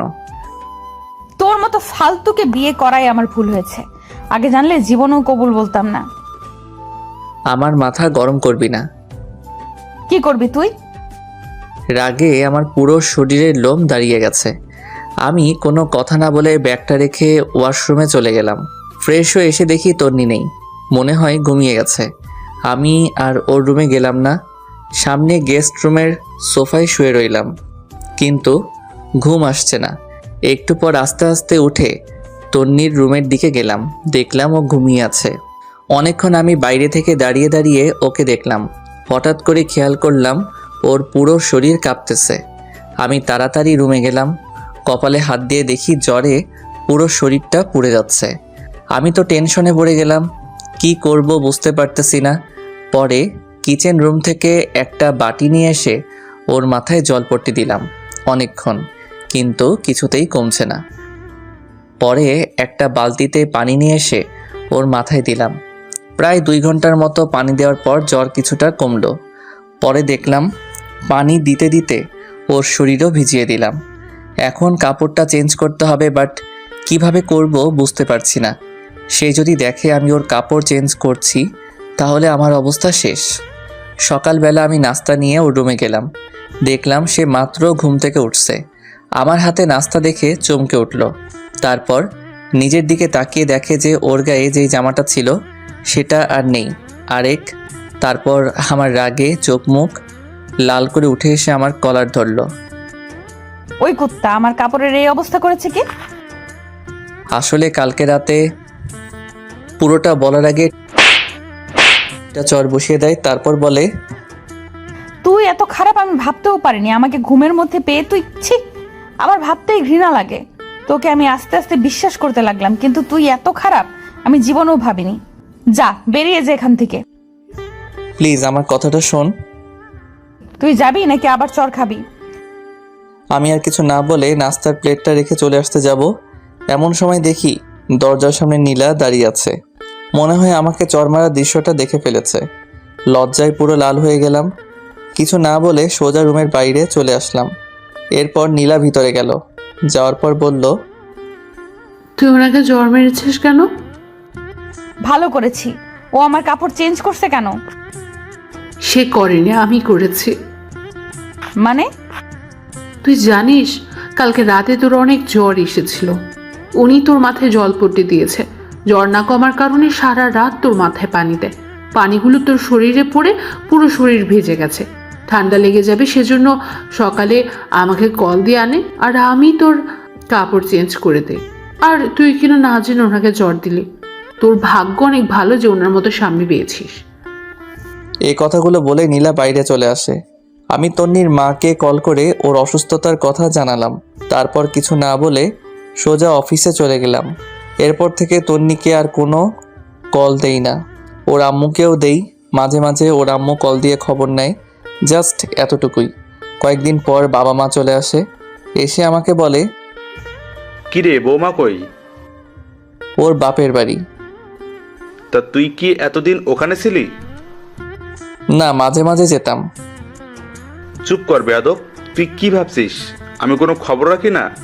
ঘরে বউ রেখে অন্য মেয়ে নিয়ে ঘুরতে তোর লজ্জা করে না? বৌমা আমাকে সব জানিয়েছে। বাহ, ফকিন্নি নিজের দোষ না স্বীকার না করে আমাকেই ফাঁসিয়ে দিল। জানি বাবা এখন সত্য কথা বললে বিশ্বাস করবে না, তাই বলেও কোনো লাভ নেই। এরপর বাবা বললেন, এখন ওদের বাসায় যা, আর তন্নিকে তোর সাথে করে নিয়ে আসবি। কিন্তু বাবা এখন তো। কোনো কিন্তু নয়, যেটা বলছি সেটা। এখন তো রাত হয়ে গেছে, এখন কিভাবে আনবো? কালকে সকালে নিয়ে আসলে হবে না? গর্ধব, এখন আনতে কে বলেছে? এখন তুই যাবি, রাত থেকে কালকে সকালে চলে আসবি। আমি কিছু বলতে যাব এমন সময় বাবার দিকে খেয়াল করে দেখলাম রেগে আছে। আমি আর কিছু না বলে রেডি হয়ে ওদের বাসার উদ্দেশ্যে রওনা দিলাম। রাত প্রায় 9:30। আমি তন্নিদের বাসার সামনে দাঁড়িয়ে আছি। কলিং বেল দেওয়ার সাথে সাথেই দেখলাম তন্নির মা এসে দরজা খুলে দিল। তারপর বলল, বাবা আসছো? পথে কোনো সমস্যা হয়নি তো? না, কোনো সমস্যা হয়নি। আচ্ছা বসো, খাওয়া দাওয়া করে নাও। তন্নিও বসে আছে, বাট আমি কিছু বলছি না দেখে সেও বলছে না। খাওয়া দাওয়া শেষ করে রুমে গেলাম। গিয়ে একটা চেয়ারের উপরে বসে আছি। একটু পর তন্নি এসে দরজা লাগিয়ে দিল। আমাকে বলল, সরি, সরি কেন? সেদিনের রাতের ঘটনার জন্য। আমি ভাবছি তুই আমার সাথে। থাক, বলতে হবে না। আমার কপালে ওগুলোই ছিল। তুই ঘুমা, সকালে তাড়াতাড়ি যেতে হবে। তুই কোথায় ঘুমাবি? আমাকে নিয়ে তোর চিন্তা করতে হবে না, তুই ঘুমা। খাটে ঘুমা, আমি নিচে ঘুমাবো। কেন? তোর চর খাওয়ার জন্য নাকি তোর কাছে অপমানিত হওয়ার জন্য? সে আর কিছু না বলে ঘুমিয়ে পড়ল। আমিও একটা বালিশ নিয়ে নিচে শুয়ে পড়লাম। সকালবেলা ঘুম থেকে ছাদে গেলাম। তন্নিও আমার পেছনে পেছনে গেল। দেখে মনে হচ্ছে কিছু একটা বলবে, বাট বলতে পারছে না। এরপর আমি বললাম, কিছু বলবি? তুই কি সত্যি আমাকে ভালোবাসিস? পাগল নাকি? তোরে কেন আমি ভালোবাসবো? মিথ্যা বললাম, দেখি ও কি রিয়াক্ট করে। তাহলে এতদিন যে বললি তুই আমাকে ভালোবাসিস? মিথ্যা বলেছি। তোর সাথে থাকার বা কথা বলার কোনো ইচ্ছাই আমার নাই। তাহলে আমাকে নিতে আসলি কেন? আব্বু আম্মু বলেছে তাই, না হলে জীবনেও আসতাম না। বাহ, ভালো তো। নতুন কাউকে পেয়ে গেছিস, এখন তো আমার দরকার নেই। তোর দরকার কখনো ছিল না, থাকবেও না। আদিবার সাথে আমি খুব ভালোই আছি। তন্নি আর কিছু না বলে চোখ মুখ লাল, কান্না করতে করতে নিচে চলে যায়। মনে মনে বন্ধু আইমানকে ধন্যবাদ দিতে লাগলাম। ওর বুদ্ধিটা কাজে লেগেছে। এইরকম জানলে আরও আগে থেকে ইগনোর করতাম। যাই হোক, একটু পর আমিও নিচে গেলাম। গিয়ে দেখি তন্নি চুপ করে বসে আছে। আমি বললাম, রেডি হয়ে নে, বাসায় যেতে হবে। আমি যাব না, তুই যা। তোর ন্যাকামি দেখার টাইম নেই আমার। আদিবা বসে আছে, তাড়াতাড়ি রেডি হয়ে নে। বললাম তো আমি যাব না। ওকে, একটু পর নিজেই যাবি। তুই এখান থেকে যা, তোকে যেন না দেখি। চলে তো যাবই, এখানে তো থাকতে আসিনি। তুই আর 1 সেকেন্ড এখানে থাকতে পারবি না, এখনই বের হয়ে যা। আমিও আর কিছু না বলে নাস্তা না করে ওর বাবা মা কাউকে না জানিয়ে সোজা অফিসে চলে গেলাম। বাসায় গেলে বাবা চিল্লাচিল্লি করবে।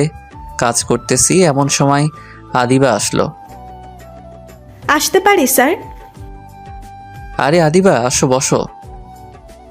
ধন্যবাদ স্যার। আপনার কি মন খারাপ? আরে না, এমনি ভালো লাগছে না। আমি জানি স্যার, ম্যাম আপনাকে কিছু বলেছে। আসলে স্যার, সেদিন যদি জানতাম ম্যামও মার্কেটে যাবে তাহলে আপনাকে যেতে বলতাম না। আরে ধুর, এটা কোনো ব্যাপার না। এমন সময় বাবা কল দিল। আদিবা উঠে চলে গেল। এই কই তুই? আমি তো অফিসে। তোকে না বললাম বৌমাকে নিয়ে বাসায় আসতে? ও আসবে না বলেছে, সেই জন্যই তো আমি অফিসে চলে আসছি। চুপ কর বেয়াদব, ও আসবে না বলছে নাকি? তুই নিয়ে আসিসনি? মানে আমি কেন নিয়ে আসবো না? চুপ হারামজাদা, তনি আমাকে সব কিছু বলেছে। তোর লজ্জা করে না ঘরে বউ রেখে অন্য মেয়েকে নিয়ে ঘুরতে? আরে তুমি এসব কি বলো? সবগুলো মিথ্যা কথা।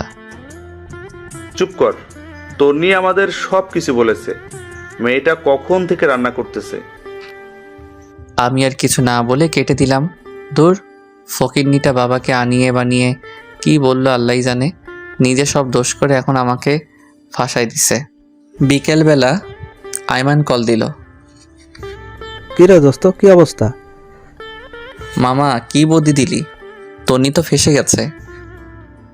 আরে কি বলিস? আচ্ছা শোন, সন্ধ্যার সময় তুই আর তন্নি কফি শপে আসিস, কথা আছে। দূর, আমি তন্নিকে নিয়ে আসতে পারবো না, তোরা বল আসতে। আচ্ছা ঠিক আছে, বলবো। তুই অন্তত সাথে করে নিয়ে আসিস, সানি আর ফারিয়াও থাকবে। আচ্ছা ঠিক আছে। এরপর বাসায় গেলাম, দেখলাম তন্নি রেডি হয়ে বসে আছে। আমাকে দেখে বলল, আইমান কিছু বলেছে? না কিছু বলেনি। কেন? কফি শপে যাওয়ার জন্য বলেছে। তো যা, আমাকে বলছিস কেন? তোকেও যেতে বলেছে। আমি যাব না, তুই যা। একসাথে যাওয়ার জন্য বলেছে, তুই না গেলে আমিও যাব না। মনে মনে তো আমার লাড্ডু ফুটতেছে। হা কি যে আনন্দ বলে বোঝাতে পারবো না। যাই হোক, বেশি মুড নিতে গেলে আবার দেখা যাবে যে একসাথে যাওয়াই হবে না। একটু পর আমি আর তন্নি বের হয়ে গেলাম। একটা রিক্সা নিলাম। এই প্রথম বিয়ের পর একসাথে রিক্সা নিয়ে ঘুরতেছি। যখন ওর সাথে ফ্রেন্ড হিসেবে ঘুরতাম, রিক্সায় কি মজাটাই না হতো। সব কিছু মনে পড়তে লাগলো। আমি রিক্সার এক পাশে সরে বসে আছি, তন্নি বারবার আমার দিকে তাকাচ্ছে।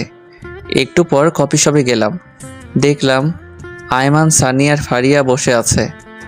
আমাদের দেখে বলল, বাহ, দুজনের এখন আসার সময় হলো। না রে, একটু কাজ ছিল তাই। বুঝি বুঝি, কি এমন কাজ? তন্নি গিয়ে ফারিয়াকে জড়িয়ে ধরল। এদিকে আয়মান আমাকে ইশারা দিতেছে, বলতেছে কাজ হচ্ছে। এমন সময় সানি বলল, দোস্ত শোন, তোরা থাক, আমাদের একটু কাজ আছে, যেতে হবে।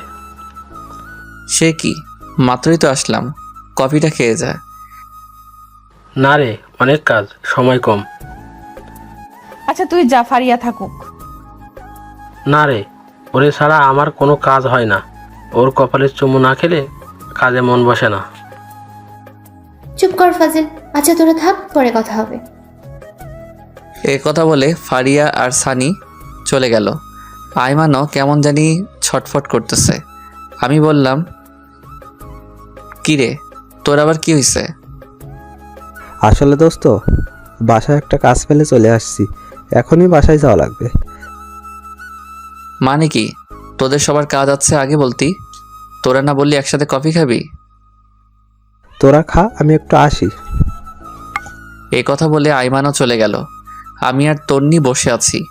একটু পর কফি আসলো, দুজনেই খেলাম। দুজনের নীরবতা ভেঙে তন্নি বলল, একটা কথা বলতাম। বল।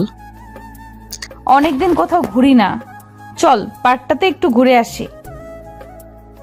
আমিও কেন জানি ওর এই আবদারটা না রেখে পারলাম না। অনেকক্ষণ দুজনে একসাথে হাঁটলাম, ভালো লাগলো। রাত প্রায় 8টা। বাসায় গেলাম, দেখলাম বাসায় কেউ নেই, কিন্তু দরজা খোলা। বাবা মা দুজনকে ডাক দিলাম, কারো কোনো সাড়া শব্দ নেই। তন্নিও ভয় কাঁপতেছে। একটু পর নীরবতা ভেঙে শুরু হলো আমাদের দুজনের মুখের উপরের স্প্রে মারা। আর সবাই একসাথে বলতে লাগলো, happy birthday Tanni, happy birthday to you. বাবা মা, সানি, আইমান আর ফারিয়া সবাই একসাথে। দেখে তো আমরা পুরাই অবাক।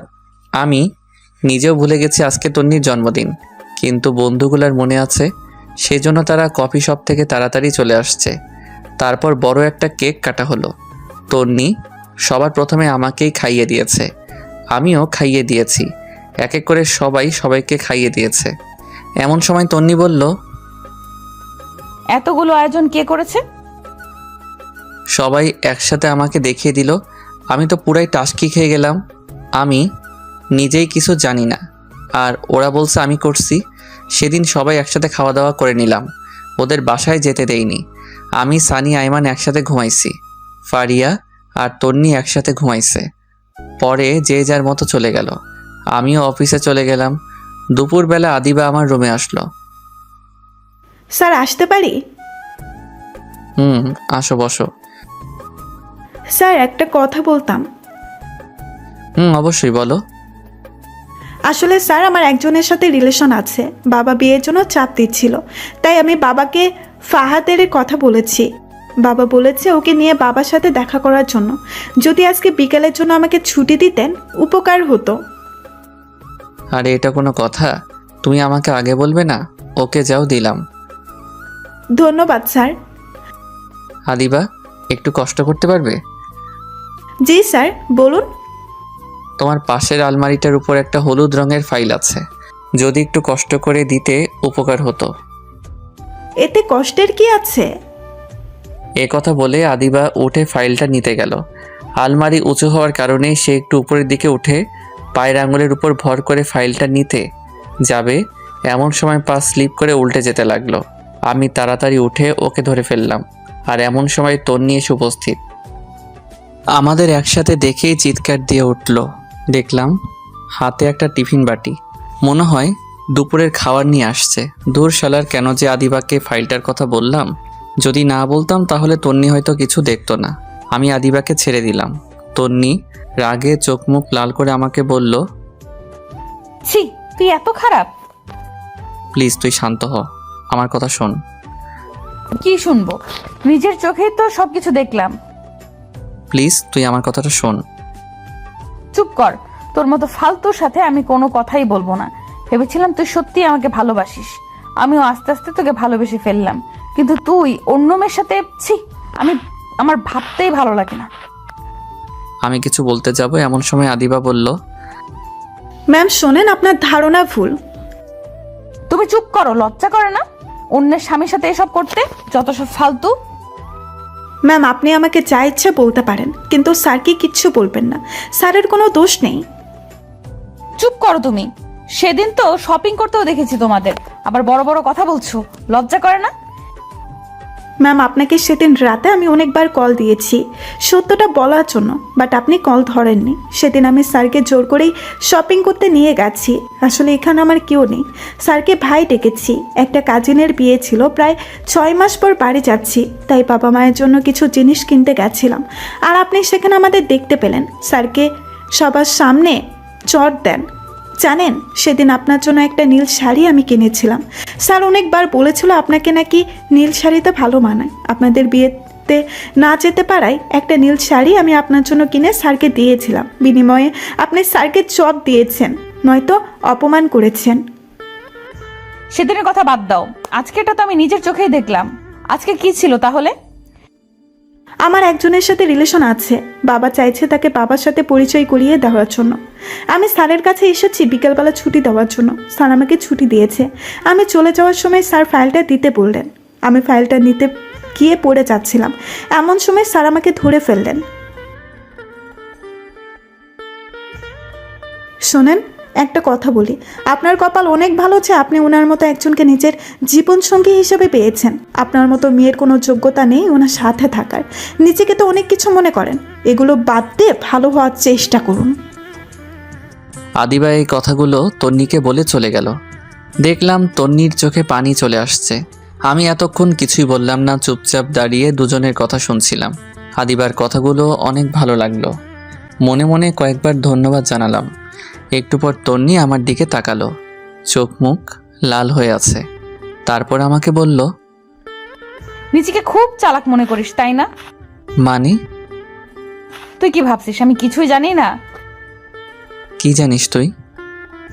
এই যে এতদিন অবহেলার নাটক করেছিস, আমার সাথে খারাপ ব্যবহার করেছিস, নিজেকে হিরো ভাবছিস। মনে মনে ভাবলাম, তন্নিকে এগুলো আবার কে বলে দিছে? শালা আই মাইন না বলে দিল নাকি?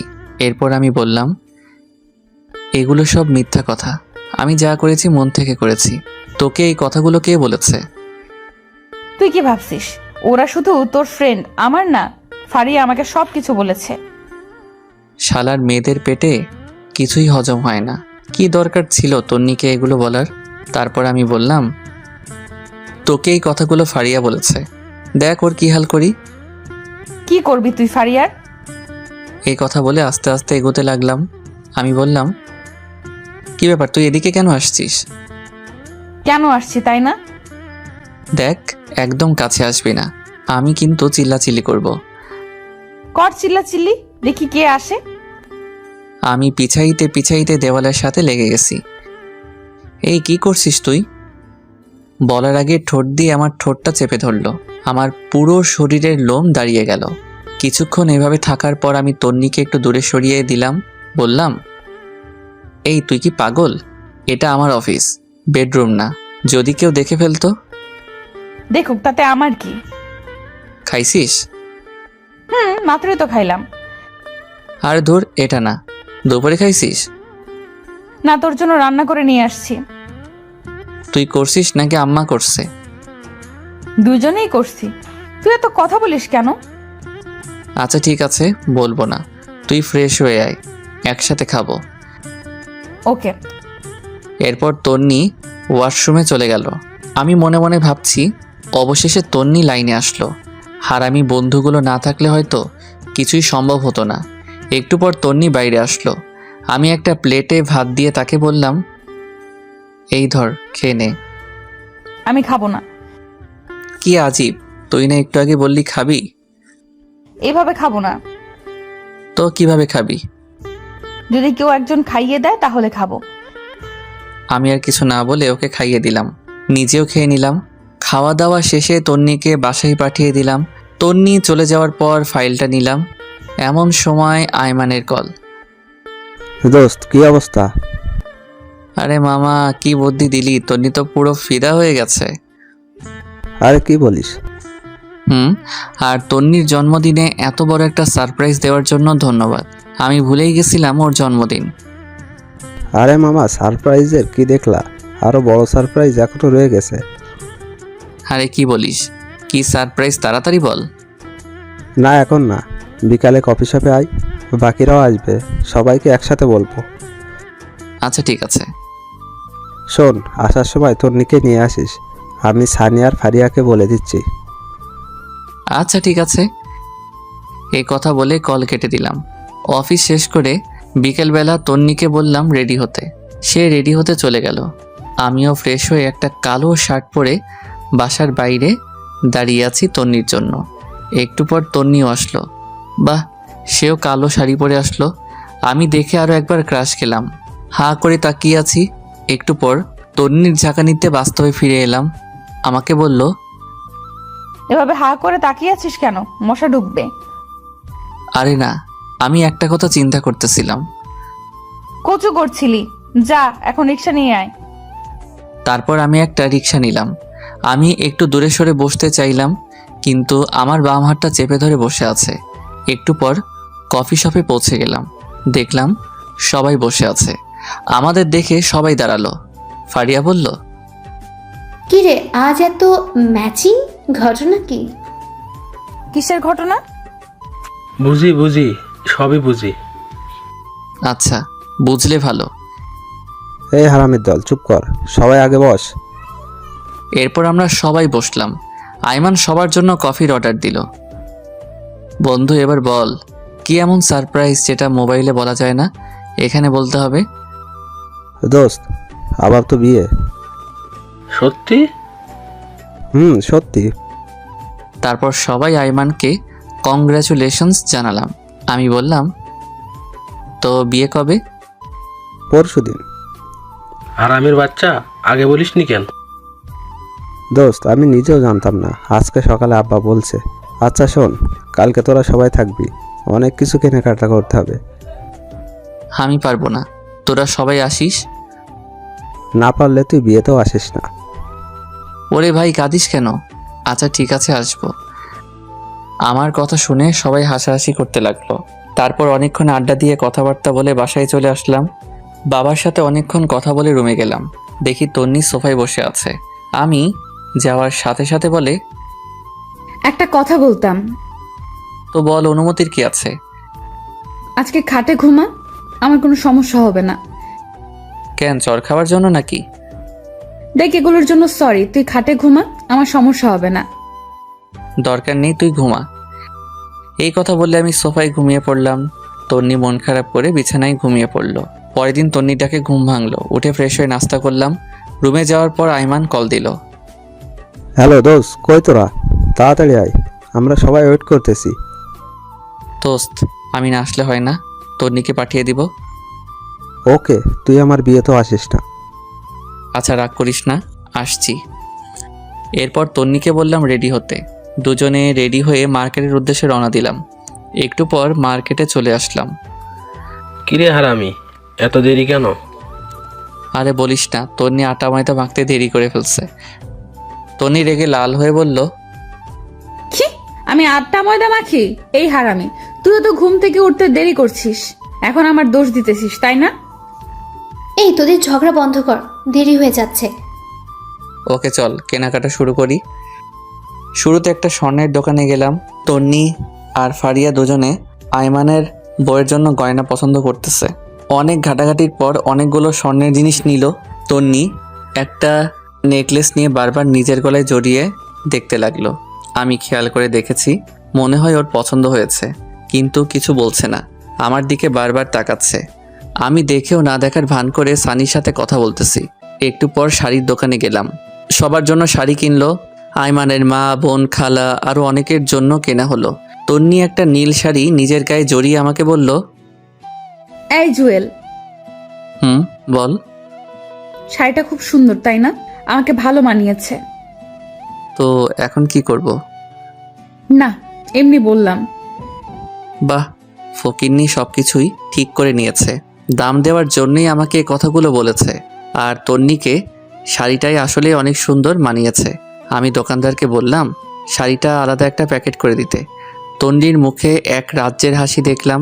কিছু না বলে তাড়াতাড়ি ব্যাগটা নিয়ে বসে আছে। আরও অনেক কিছু কেনাকাটা করার পর সবাই বাসার উদ্দেশ্যে রওনা দিলাম।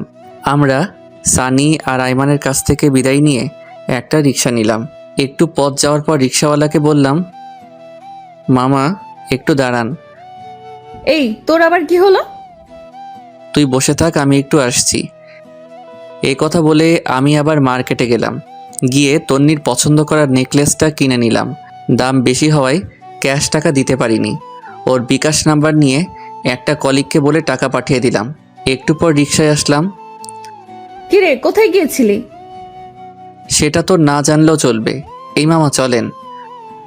বাসার সামনে এসে আমি তন্নিকে উপরে পাঠিয়ে দিলাম। রিক্সা ভাড়া দিয়ে আমি উপরে আসলাম। দেখলাম তন্নি রুমে নেই, মনে হয় ওয়াশরুমে গেছে। আমি নেকলেসটা ওর ড্রয়ারে রেখে দিয়েছি। তন্নি ওয়াশরুম থেকে বের হলো, খুব হাসি খুশি লাগছে। তারপর নিচে গিয়ে খাওয়া দাওয়া করে আগের দিনের মতো সোফায় শুয়ে পড়লাম। তন্নি কিছু বলতে গিয়েও বলেনি। পরের দিন আইমানের বিয়ে। সকাল থেকে শুধু কল দিচ্ছে। আমি ঘুম থেকে উঠে দেখি তন্নি মায়ের সাথে রান্নাঘরে কাজ করছে। কিছু না বলে ফ্রেশ হতে চলে গেলাম। একটু পর নাস্তা করে রেডি হয়ে তন্নিকে বললাম তাড়াতাড়ি রেডি হতে, আমরা বিয়েতে যাব, আর অনেক কাজ আছে। তন্নি হ্যাঁ সূচক ইশারা দিয়ে রেডি হতে চলে গেল। আমি বাইরে গিয়ে দাঁড়িয়ে আছি। একটু পর তন্নি রেডি হয়ে আসলো। আমি তো দেখে আবার ক্রাশ খাইলাম। কালকের সেই শাড়িটা পরেছে, আবার গলায় নেকলেসটাও পরেছে, পায়ে হাই হিল, হালকা লিপস্টিক, উফ, মাথা নষ্ট করে দিচ্ছে। আমি হা করে তাকিয়ে আছি। একটু পর বুঝলাম কেউ একজন আমাকে ধাক্কা দিচ্ছে। কিরে, অমন হা করে কি দেখছিস? মনে হয় আগে কোনো দিন আমাকে দেখিসনি। দেখেছি, তবে আজকে একটু অন্যরকম লাগছে। তন্নি লজ্জায় লাল হয়ে যায়, দেখতে আরও বেশি কিউট লাগছে। তারপর একটা রিক্সা নিয়ে রওনা দিলাম। তন্নি আমার বাম হাতটা চেপে রেখেছে। একটু পর বলল, ধন্যবাদ। হঠাৎ ধন্যবাদ? এই যে আমার পছন্দের নেকলেসটা নিলি, তাই। এখানে ধন্যবাদ দেওয়ার কিছু নাই। তুই কি কালকে দোকানে আমাকে খেয়াল করেছিস? একটু একটু। কথা বলতে বলতে আমরা আবার মার্কেটে যাই। বিয়ের জন্য একটা গিফট নিলাম। এরপর আইমানদের বাসায় চলে গেলাম। সারাদিন খাওয়া দাওয়া আর মেহমান নিয়ে বিজি ছিলাম সবাই। সন্ধ্যার পর আয়মান এসে আমাকে বলল, দোষ, একটা কাজ করতে হবে। কি কাজ? দোষ, তুই আর তন্নি আমার বাসর ঘরটা সাজিয়ে দে। কিন্তু কোনো কিন্তু নয়, প্লিজ দোষ, না করিস না। সানিকে বাবার সাথে বাজারে পাঠাইছি, আর ফারিয়া মিলির সাথে আছে। আচ্ছা ঠিক আছে। ওখানে ফুল আর সব জিনিস আছে। বাবা থাকলে বাবাই তোকে বলতো। আমার তো একটু লজ্জা লাগছে, তাই কাউকে বলতেছি না। হইছে, আর লজ্জা পেতে হবে না, যা আমি দেখতেছি। এরপর তন্নিকে খুঁজতে লাগলাম। দেখলাম নতুন বউয়ের সাথে সেলফি তুলছে। সারাদিনে কয়েক হাজার সেলফি তুলেছে, তাও মন ভরেনি। আমি ইশারা দিয়ে ডেকে নিলাম। তারপর এসে বলে, বল কেন ডেকেছিস? আরে বাসরঘর সাজাতে হবে, এখানে নাকি কেউ পারে না। আরে কি বলছিস, এখনো সাজাইনি? সাজালে কি তোকে ডাকতাম? আচ্ছা ঠিক আছে, চল।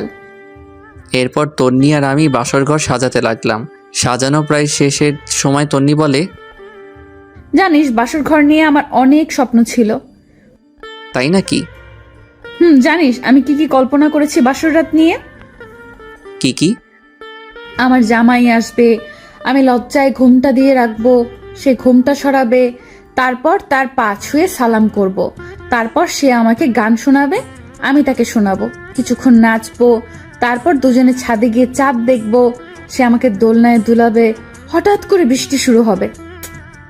তুই পাগল নাকি? চাঁদ উঠলে আবার বৃষ্টি হয় নাকি? তুই চুপ থাক। তারপর আমরা দুজনে অনেক সময় হাত ধরে ভিজবো, তারপর আবার রুমে চলে আসব, আমি তার বুকে মাথা রেখে ঘুমিয়ে পড়ব। আমি তন্নির কথাগুলো শুনে একটু অভিমানের ভঙ্গিতে দাঁড়িয়ে দাঁড়িয়ে আয়মানের বাসর ঘরে গোলাপ ফুল ছিটাচ্ছি। আমার এমন মুখ দেখে তন্নি বলে, কিরে তোর আবার কি হলো? কই কিছু না। মুখটা এমন পেঁচার মতো করে রাখছিস কেন? সবার কপালে কি আর বাসর রাত থাকে? অভাগাদের কপালে তো কিছুই থাকে না। হইছে, আর ঢং করতে হবে না। এই নে, এটা ধর। কি এটাতে? শেরওয়ানি। আমরা এখন বাসায় যাব, আমরাও বাসর করব। কি? আমি একটা লাল বেনারসি পরবো, তুই 30 মিনিট পর রুমে যাবি। 30 মিনিট কি করবি? এত কথা তোর জানতে হবে না, যেটা বলছি সেটা। আচ্ছা ঠিক আছে, কিন্তু এত কিছু তুই কখন করলি? সারপ্রাইজ কি তুই একাই দিতে পারিস? আমি পারি না? আমি আর ফারিয়া মিলে করে এসেছি। এখন যা, একটা গাড়ি ঠিক কর, বাসায় যাব। ওকে। একটা সিএনজি নিয়ে আমি আর তন্নি তাড়াতাড়ি বাসায় গেলাম। আমি শেরওয়ানি পরে রেডি হয়ে আসি। কখন 30 মিনিট হবে ঘড়ির দিকে তাকিয়ে আছি। অবশেষে 30 মিনিট হলো। আমি বাসর ঘরে যাচ্ছি, কেমন যেন লজ্জা লাগছে।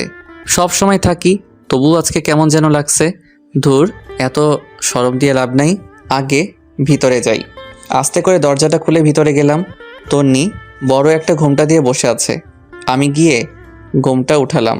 তন্নি খাট থেকে নেমে আমার পা ছুঁয়ে সালাম করলো। আমি বললাম, বেঁচে থাকো মা, স্বামী সংসার নিয়ে অনেক সুখী হও মা। হাই হাই, এটা কি বললাম? মা কেন বললাম? তন্নি একটা গোতা দিয়ে বলে, এই কুত্তা, আমি তোর মা? এই না না, ভুল হয়ে গেছে, আর বলবো না, এই যে কান ধরলাম। ওকে, এখন একটা গান শোনা। এই আমি তো গান পারি না। কি বললি? আচ্ছা শোনাচ্ছি। ওকে। বন্ধু তুই লোকাল বাস রে, বন্ধু তুই লোকাল বাস। এই হারামি, এটা কি গান? আরে মমতাজ খালামণির গান। রাখ তোর মমতাজ খালা, ভালো গান গা, নইলে ধাক্কা দিয়ে বাহির করে দিব। এরপর আমি শীতল বাতাসে দেখেছি তোমায় এই গানটা শোনালাম। তন্নিও একটা রবীন্দ্রসঙ্গীত শোনালো। মেয়েটার গলা বেশ ভালো। এরপর বলল, আয় একটু নাচি। দূর, আমি নাচ পারি না। হালকা নাচ, যেমন তেরি মেরি গানটাতে হালকা নাচি, আয়। আমি তো সানি লিওন আর উর্বশীর গান ছাড়া নাচতে পারি না। মায়ের খাবি কিন্তু। এরপর উড়াধরা কিছুক্ষণ নাচ দিলাম। আমি তো হাসতে হাসতে শেষ। তন্নি বলল, চল ছাদে যাব। ঠিক আছে চল। এভাবে না, আমাকে কোলে নিয়ে চল। কি আর করা, ওকে কোলে নিয়ে ছাদে গেলাম। একটু পর বললাম, এই তুই কি খাস? ওরে আল্লাহ, এ তো অজন তুই, আর একটু হলে তো মরেই যেতাম। তন্নি কিছু না বলে আমার একটা হাত ধরে হাঁটতে লাগলো। আমারও অসম্ভব ভালো লাগা শুরু হলো। এরপর আমি তন্নিকে কোলে নিয়ে পুরো ছাদ ঘুরলাম।